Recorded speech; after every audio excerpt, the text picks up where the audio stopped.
मामला रक्सा थाना क्षेत्र के पुनावली कला का है, जहां पर पति ने अपनी पत्नी पर चाकुओं से जानलेवा हमला किया है, जिससे पत्नी की गंभीर रूप से हालत नाजुक बताई जा रही है।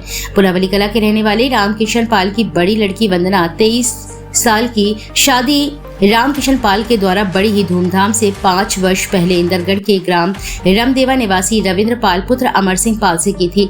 शादी के कुछ दिनों के बाद ही रविंद्र पाल के द्वारा वंदना से मारपीट की जाने लगी।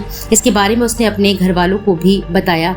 रविंद्र पाल शराब का भी आदी था। इसी दौरान शादी को 5 साल हो गए और रविंद्र पाल को एक लड़का भी हुआ। उसका नाम आर्यपाल 2 वर्ष का है और लगातार रामकिशन की बेटी को प्रताड़ित किया जाने लगा, जिससे परेशान होकर रामकिशन पाल द्वारा बेटी को एक दुकान इंदरगढ़ कस्बे में पार्लर की खुलवा दी गई।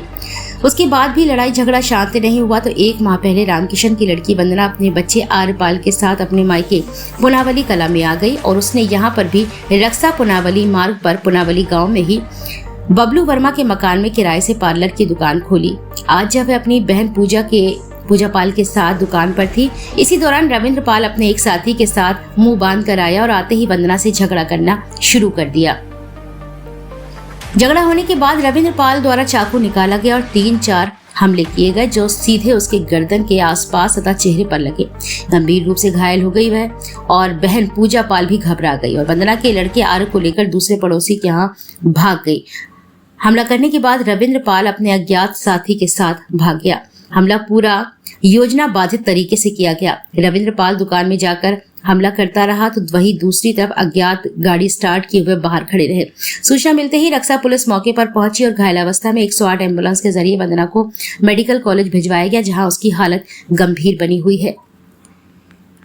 पूजा पाल। अच्छा, क्या हुआ आज?